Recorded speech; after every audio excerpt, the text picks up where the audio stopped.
काफ़ी लंबे डिमांड के बाद मैं एक वीडियो बनाने जा रहा हूँ बायोलॉजिकल ऑक्सीडेशन के ऊपर। बायोलॉजिकल ऑक्सीडेशन में बहुत सारे लोगों ने कमेंट करा मुझे कि आप बायोलॉजिकल ऑक्सीडेशन में वीडियो बनाएं। तो देखो, जब बायोलॉजिकल ऑक्सीडेशन आप चैप्टर निकालते हो ना, तो बेसिक बेसिक बातें आपने जो चीज़ थर्मोडाइनमिक्स चैप्टर में पढ़ी होगी वो चीज़ आपको कुछ आइडिया होना चाहिए। जैसे कि एक्सर्गोनिक रिएक्शन क्या होता है, एंटरगोनिक रिएक्शन क्या होता है, फ्री एनर्जी क्या होता है, इंट्रोपी क्या होता है। ठीक है, तो ये सारी सारी छोटी छोटी टर्म है जो आप एक बार खुद से रीडिंग डालोगे आपको अच्छे से क्लियर हो जाएगा। उसके बाद इस चैप्टर में एक बेसिक टर्म आता है या एक बेसिक डेफिनेशन आता है, हाई एनर्जी कंपाउंड्स। तो हाई एनर्जी कंपाउंड्स को मैं डिटेल में नहीं बताऊंगा, मैं बस आपको एक ओवरव्यू दूंगा, खुद से पढ़ना है इसको भी। ये ऐसे कंपाउंड्स होते हैं जिनको ब्रेक करोगे तो उनका एनर्जी 7 कैलोरी पर मोल से ज़्यादा होगा या उतना के बराबर होगा। That are known as high energy. कोई भी कंपाउंड, मान लो A is a compound and we have to break A, and when we break A, it produces 7 calorie per mole energy. Then it is known as high energy compound. It will be more than 7 calorie per mole, then it is a high energy compound. If it will produce less than 7 calorie per mole, then it is not a high energy compound. So we have to know about high energy compound in basic way. There are some examples there. We have to see it. तो examples आप देख लेना। तो ये basic बातें हैं जो मैं नहीं बताऊंगा, आप खुद से पढ़ना है। इसमें बहुत इजी है, खास नहीं है। इसमें जो इम्पोर्टेंट क्वेश्चंस पूछे जाते हैं तो वो मैं बताऊंगा। So now we are dealing with the ETC, electron transport chain. What is ETC? It is very important to learn about ETC and all of the topics. चलो, तो हम ETC पढ़ेंगे, फिर ऑक्सीडेटिव फॉस्फोराइलेशन पढ़ेंगे। उसके बाद ये दो इंपॉर्टेंट टॉपिक हैं, फिर और भी हैं वो हम लोग देखेंगे आगे चलकर। तो ETC की अगर बात करते हैं, the energy rich carbohydrate, partly हम लोग जो एनर्जी रिच कार्बोहाइड्रेट की बात कर रहे हैं ना, दैट इज़ अ ग्लूकोज। ठीक है, फैटी एसिड्स, अमाइनो एसिड, एक सीरीज ऑफ रिएक्शंस। मान लो कि ये तुम्हारा ग्लूकोज हो गया, ये तुम्हारा फैटी एसिड हो गया, ये तुम्हारा अमीनो एसिड हो गया, ये मान लो this is your metabolic reactions के थ्रू ऑक्सीडाइज होगा फाइनली CO2 और वाटर में।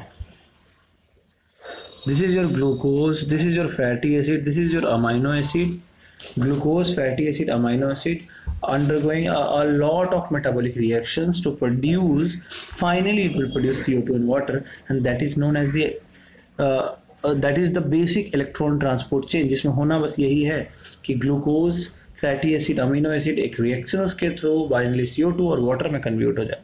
और इसमें रिड्यूसिंग इक्विवेलेंट क्या होंगे?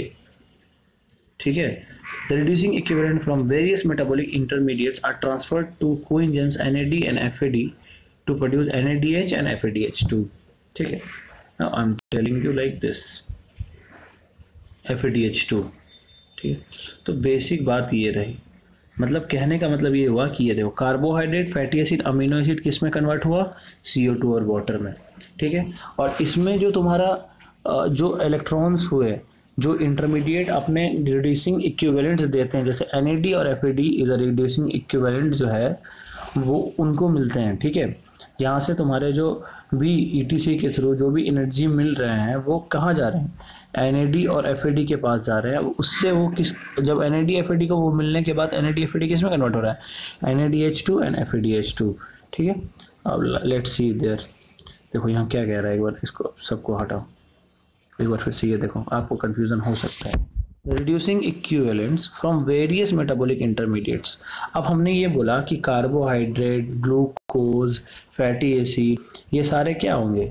तुम्हारे मेटाबॉलिक रिएक्शंस के थ्रू कन्वर्ट होंगे CO2 और वाटर में। ठीक, बोल रहा reducing equivalent from various metabolic intermediate. अब मान लो कि इसके नीचे तो बहुत सारे इंटरमीडिएट होंगे ना, यहाँ से लॉट ऑफ इंटरमीडिएट, ये तो हमने फाइनल प्रोडक्ट बताया। तो ये जो इंटरमीडिएट्स होंगे ये अपने रिड्यूसिंग इक्विवेलेंट जो है वो किसको देंगे? वो देंगे NAD और FAD को देंगे रिड्यूसिंग इक्विवेलेंट। ये जो इंटरमीडिएट्स इस रिएक्शंस के बीच में होंगे, वही NAD FAD जब ये इक्विवेलेंट लेगा तो ये किस में कन्वर्ट हो जाएगा? तो ये कन्वर्ट हो जाएगा NADH2 and FADH2। NADH plus H plus लिखा हुआ है, इसका मतलब यही हुआ NADH2 एंड FADH2। अब आपको क्लियर हुआ कि जब carbohydrate, fatty acid, amino acid finally convert हो रहा है CO2 वाटर में, बट इस बीच में इंटरमीडिएट तो बहुत सारे हैं। इस इंटरमीडिएट्स के थ्रू जो रिड्यूसिंग इक्विवेलेंट है वो किसको मिलेगा, वो NADFAD को मिलेगा। और NADFAD किसको बनाएगा, क्या बनाएगा, NADH2 and FADH2। Now the basic will complete. ठीक, चलो इसके आगे आप बात करते हैं हम लोग फिर से। इसका क्या था, the latter two reduced coenzymes pass through the ATC और respiratory chain finally reduce oxygen to water. This passage of electron through the ATC is with the loss of free energy, a part of free energy utilized to generate ATP from ADP। देखो अब इसके बारे में हम बताते हैं क्या कहना चाह रहा है कि जो latter two reduced coenzymes pass through the ATC, अब क्या होता है कि जो NADH2 और FADH2 है ये सबसे लास्ट वाले रिड्यूस्ड कोएंजाइम है, सबसे लास्ट में, मतलब शुरुआत में ही कोई इनको अपना इलेक्ट्रॉन देने लगा, इस बीच के इंटरमीडिएट से देने लगा होगा, अंत आते आते ये कन्वर्ट हो गए इसमें। तो वही बोला लेटर टू रिड्यूस्ड कोएंजाइम जो इलेक्ट्रॉन ट्रांसपोर्ट चेन में घूमेंगे, ठीक है। अब जो हमारा ETC स्टार्ट होगा उसमें यही घूमेंगे, ये अपना क्या होगा, घूमते रहेंगे, ये फाइनली क्या करेंगे कि ये reduce oxygen to water, oxygen को वाटर में कन्वर्ट कर देंगे। अभी ये चीज़ तुमको ऐसे समझ में नहीं आएगा, ये चीज़ हम ये दिखाएंगे तब समझ में आएगा। देखो यहाँ पे तुम्हारा NADH2 है, FADH2 है, ये मूव कर रहा है, मूव करते लास्ट में क्या किया, ये तुम्हारा इलेक्ट्रॉन ट्रांसपोर्ट चेन है पूरा, ये मूव करते मरते क्या किया, ऑक्सीजन को रिड्यूस कर दिया वाटर में। वही बात वहाँ कहना चाह रहा है, ठीक है। अब देखो ये जो तुम्हारा NADH2 और FADH2 यहाँ मूव करता है, तो कुछ यहाँ से जो इलेक्ट्रॉन मूव करता है ना, ये हम लोग ऑक्सीडेटिव फॉस्फोराइलेशन में देखेंगे कि कुछ एनर्जी प्रोड्यूस होती है। वही एनर्जी बाद में क्या होता है कि ADP, देख रहे हो, ADP और इनऑर्गेनिक फॉस्फेट मिलके ATP बना देता है। वही बात वहाँ पे कहा गया है, एक बार उसको भी देख लो, देन क्लियर हो जाएगा। The latter to reduced coenzymes pass through the electron transport chain, ठीक है, finally reduced oxygen to water, the passage of electron through the ETC। अब ETC में जो इलेक्ट्रॉन का passage, ETC is a chain, ये पूरा चेन है ETC का, ठीक है। यहाँ पे जो इलेक्ट्रॉन का पैसेज होगा वो एक फ्री एनर्जी जनरेट करेगा, ठीक है। वही फ्री एनर्जी का इस्तेमाल करते हैं हम लोग ADP, देख लो ADP और इनऑर्गेनिक फॉस्फेट मिलके ATP बनाते हैं। हमने देखा ऑक्सीजन को रिड्यूस करके इसने वाटर बना दिया, सारा चीज़ इसी छोटे से फ्लो चार्ट में दे रखा है, तो आपको इसको समझना होगा, रटना नहीं होगा, बेसिक बात है। अब कुछ बेसिक बातें ये हो गई कि mitochondria is the power house of the cell, क्योंकि mitochondria are the centres for metabolic oxidative reactions to generate reducing coenzymes NADH2 and FADH2 which turn out to ETC to liberate energy to form ATP। अब देखो mitochondria centres metabolic oxidative reactions का क्यों होता है, क्योंकि यहीं पे तुम्हारा NADH और FADH2 बनता है, और NADH और FADH2 नहीं घूमेगा तो तुम्हारा क्या होगा, तुम्हारा ETC में अगर ये नहीं घूमा तो ATP नहीं बनेगा, ठीक है। तो ATP बनाने के लिए तुमको NADH और FADH2 की रिक्वायरमेंट होगी ना, तो ये कब घूमता है, ये तुम्हारा ETC में घूमेगा, तो ये बहुत इंपॉर्टेंट हो गया। और ये कहाँ पे बन रहा है, माइटोकॉन्ड्रिया में। ATP बनाना है तो माइटोकॉन्ड्रिया की रिक्वायरमेंट है, ठीक है, क्योंकि जब तक यहाँ से नहीं बनेगा NADH और FADH2 तब तक वो माइटोकॉन्ड्रिया के अंदर नहीं आएगा और वो लिबरेट नहीं करेगा और ATP प्रोड्यूस नहीं करेगा, तो इसलिए बहुत इंपॉर्टेंट है ये माइटोकॉन्ड्रिया। माइटोकॉन्ड्रिया की ऑर्गेनाइजेशन यहाँ थोड़ा जानने की जरूरत है कि इसमें 5 डिस्टिंक्ट पार्ट होते हैं, outer membrane, inner membrane, inter membrane space, cristae, matrix. ये बहुत लोगों को कन्फ्यूजन होगा कि लिखना एग्जाम में कैसे है, तो हम बता देंगे कैसे लिखना है, हम समझाने के लिए बता रहे हैं, इसके बाद फिर बता देंगे लिखना कैसे, ठीक है। तो देखो ये outer membrane, inner membrane, inter membranal space, ठीक है, तुम्हारा ये क्रिस्टी हो गया, ये मैट्रिक्स हो गया। तो 5 कंपोनेंट होते हैं, first, second, third, fourth, fifth, ये 5 कंपोनेंट हो गए तुम्हारे, ठीक है। तो ये चीज़ समझ लो। अब आता है इनर माइटोकॉन्ड्रियल मेम्ब्रेन पे, ठीक है। Inner mitochondrial membrane, the electron transport chain and ATP synthesis systems, the electron transport chain and ATP synthesizing systems are located on inner mitochondrial membrane, which is specialized structure rich in proteins environmental to hydrogen small highly folded composition।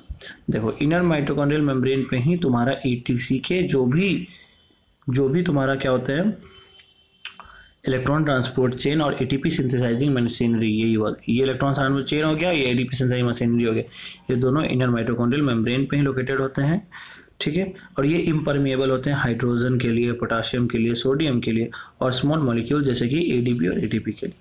Membrane बहुत ही highly fold होता है, इसलिए इसको हम लोग Christie भी बोलते हैं। Surface area of inner mitochondria greatly increase by due to cristae, और इससे क्या होता है, सरफेस एरिया काफ़ी इंक्रीज कर जाता है, ठीक है। तो उसका देखो inner surface of inner mitochondrial membrane specialised particles look like lollipop, देखो इसी के बारे में बोल रहा है। Phosphorylating subunit centres for ATP production, यही सेंटर होता है एटीपी प्रोडक्शन के लिए। एटीपी सिंथेस नाम ही क्लियर करा है, एंजाइम एटीपी प्रोडक्शन। तो ये लॉलीपॉप लाइक स्ट्रक्चर। तो ये तुम्हारा इनर माइटोकॉन्ड्रियल मेम्ब्रेन के बारे में हमने बात कर ली, ठीक है। अब बात करते हैं माइटोकॉन्ड्रियल मैट्रिक्स की। तो interior ground substance form matrix, it is the rich in enzyme responsible for citric acid beta. तो ये कुछ 3 सिट्रिक टीसीए साइकिल के लिए भी, बीटा ऑक्सीडेशन के लिए भी और ऑक्सीडेशन ऑफ अमीनो एसिड के लिए भी मैट्रिक्स का इंपॉर्टेंट रोल होता है, जहाँ पे ये सारा चीज़ होता है, ठीक है। तो ये बेसिक बातें थी जो आपको पता होनी चाहिए। उसके बाद मैं तुमको बताऊं कि ईटीसी जब भी लिखना है ना तुमको ना, तो ईटीसी में जो बेसिक पहले बताया था कि इसका डेफिनेशन, उसके रिड्यूसिंग इक्विवेलेंट के बारे में लिखना। उसके बाद माइटोकॉन्ड्रिया के बारे में लिखने का जरूरत नहीं है, ठीक है, क्योंकि माइटोकॉन्ड्रिया आपको समझाने के लिए बताया गया है। अब आपको इंपॉर्टेंट पॉइंट आ जाता है कि ईटीसी में टोटल 5 कंपोनेंट होते हैं। इनर माइटोकॉन्ड्रियल मेम्ब्रेन में क्या होता है, 5 डिफरेंट रेस्पिरेटरी और एंजाइम कॉम्प्लेक्सेस प्रेजेंट होते हैं। That is the complex, 5 complex present होंगे इनर माइटोकॉन्ड्रियल मेम्ब्रेन पे। क्यों इनर माइटोकॉन्ड्रियल मेम्ब्रेन बताया गया, इसीलिए बताया क्योंकि जो ईटीसी के जो कॉम्प्लेक्स है ना, 5 कॉम्प्लेक्स वो प्रेजेंट होते हैं तुम्हारे इनर माइटोकॉन्ड्रियल में, इसलिए हमने थोड़ा डिस्कस किया उसको। तो ये 5 को हम लोग कैसे करते हैं, कॉम्प्लेक्स 1 2 3 4 5, ठीक है। तो देखो 1 से 4 जो होते हैं ना, they are the carriers of electron. मतलब देखो कि 5 कॉम्प्लेक्स है किसी घर में, किसी एक घर है, इसमें 5 कॉम्प्लेक्स है, तो ऑर्डर कुछ इस तरह रेंज है 1 2 3 4 5। तो ये जो 1 से लेके 4 तक है ना, ये खाना पहुंचा रहा है और 5वां बैठ के खाना खा रहा है। ये बात, एक कॉन्सेप्ट समझना कि 4 लोग खाना पहुंचा रहे हैं और 5वां खाना खा रहा है। तो इसमें भी वही होता है, 1 से 4 क्या है, they are the carriers of electrons and complex 5 is the responsible for ATP synthesis. Complex 5 क्या होता है, एटीपी सिंथेसिस के लिए रिस्पॉन्सिबल हो रहा है। 5वां वाला क्या कर रहा है, एटीपी सिंथेसाइज कर रहा है। और 1 से 4 क्या कर रहा है, इलेक्ट्रॉन सिर्फ कैरी कर रहा है। पहले से 4 हमने तुमको पहले ही बताया था कि इलेक्ट्रॉन जब मूव करता है इलेक्ट्रॉन ट्रांसपोर्ट चेन में, तो वो फ्री एनर्जी प्रोड्यूस करता है। वही फ्री एनर्जी 5वां कॉम्प्लेक्स यूज करके एटीपी प्रोड्यूस कर देता है, ठीक है। तो ये बात हो गई। Besides these coenzyme complex, there are certain mobile electron carriers in the respiratory chain. They include NADH, coenzyme Q, cytochrome C, oxygen. कुछ मतलब इन जो मोबाइल इलेक्ट्रॉन कैरियर्स, मतलब हमने बताया ना कॉम्प्लेक्स 1 से 4 इलेक्ट्रॉन कैरी करते हैं, उनके अलावा भी कुछ प्रेजेंट होते हैं। NADH हो गए, कोएंजाइम Q हो गया, साइटोक्रोम C हो गया, ऑक्सीजन हो गया, ये सारे प्रेजेंट होते हैं।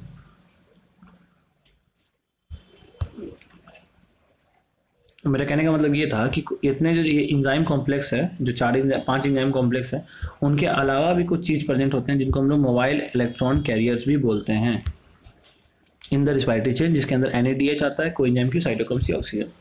अब देखो the enzyme complex 1 to 4 and the mobile carriers are collectively involved the transport of electron which ultimately combine with oxygen to produce water। देखो मैंने वही बताया कि एंजाइम कॉम्प्लेक्स 1 से 4 और जो तुम्हारा मोबाइल कैरियर्स हैं जैसे कि NADH, coenzyme Q, cytochrome C, oxygen, ये सारे ओवरऑल मिलके कर क्या रहे हैं, ये कर रहे हैं कि खाना पहुंचा रहे हैं। खाना खा नहीं रहे हैं ये लोग, ये सिर्फ खाना पहुंचाने का काम कर रहे हैं। मतलब ये इलेक्ट्रॉन को मूव करा रहे हैं बस। और यही इलेक्ट्रॉन बाद में मूव करते करते क्या होता है, बाद में ऑक्सीजन को वाटर में चेंज कर देता है। हमने पहले दिखाया था आपको, एक बार और दिखाते हैं। यहाँ देखिए, ये सारा चीज़ मिल के देखो, यहाँ से भी आया, यहाँ से भी आया, सब मिल के क्या बनाया, बाद में वाटर बना दिया, वाटर बनाई। इन सब का काम है मिलके वाटर को बना देना बस, ठीक है। तो ये बेसिक बात थी। अब देखो, the largest proportion of oxygen supply to the body is utilize by the mitochondria for the operation of ETC. जो लार्जेस्ट हमारे बॉडी का ऑक्सीजन होता है वो इसी के थ्रू यूटिलाइज, इसी के थ्रू प्रोड्यूस होता है, ठीक है। अब हम लोग बात करते हैं कि ईटीसी के कंपोनेंट्स क्या होते हैं। देखो अब तुमको लिखना है, जो ये मतलब जो नोट्स बनाओगे या पे लिखोगे, तो उसमें वो जो बेसिक बातें थी स्टार्टिंग वाली, वो एक बार हम उसको ओवरऑल कर दे देते हैं, वरना कन्फ्यूजन हो जाएगा। ये वाला पूरा पॉइंट लिखना एग्जाम के लिए, फिर ये भी पूरा लिखना, ठीक है। ये सबका हेडलाइन दे देना। हेडलाइन माइटोकॉन्ड्रिया ऑक्सीजन में बहुत से, तो 5 नाम अगर याद रहे तो लिख देना, वरना उतना भी इंपॉर्टेंट नहीं है लिखने का। उसके बाद देखो, उसके बाद तुम्हारा स्ट्रक्चर वाले में पूरा बात लिखना, ठीक है। अब देखो इसके बाद कंपोनेंट्स, कंपोनेंट्स में टोटल तुम्हारे होंगे 5 components, nicotinamide nucleotide, flavo proteins, iron sulphur proteins, coenzyme और साइटोक्रोम्स। तुमको सबका हेडिंग देके दो दो लाइन इंपॉर्टेंट इंपॉर्टेंट लाइन का लिखना है, ज़्यादा नहीं लिखना है। कंपोनेंट्स के बारे में बात कर लेते हैं। These carriers arranged and they're responsible for the transport of electron from a given substrate to ultimately combine with the protein and oxygen to form water। देखो proton and oxygen, sorry not protein. तो ये कहने का मतलब ये जो components होते हैं ना इलेक्ट्रॉन ट्रांसपोर्ट चेन के, वो कुछ इस तरह प्लेस्ड होते हैं जो कि फाइनली इलेक्ट्रॉन का ट्रांसमिट करते हैं, इलेक्ट्रॉन का ट्रांसपोर्ट करते हैं और वो कंबाइन करते हैं तुम्हारा ऑक्सीजन के साथ, प्रोटोन के साथ और वाटर का प्रोडक्शन कर देते हैं। ठीक है, proton is nothing but hydrogen और तुम्हारा क्या होगा ऑक्सीजन के साथ मिले कंबाइन करते हैं। इसका सीक्वेंसली अरेंज होता है, वो अभी हम लोग देखेंगे ना। निकोटीनामाइड न्यूक्लियोटाइड क्या होता है, करीब 2 कोएंजाइम्स होते हैं NAD प्लस और NADP+, जो विटामिन नियासिन से बनते हैं। NAD+ is more actively involved in the ETC. NAD+ is reduced NADH2 by dehydrogenase which remove 2 hydrogen। देखो इस पे ज़्यादा कंफ्यूज नहीं होना है, मैं बताता हूँ।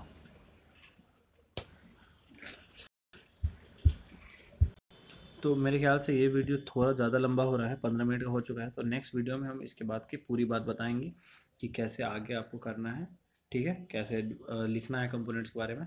तो चलो इसके बाद नेक्स्ट वीडियो में मिलते हैं फिर आगे।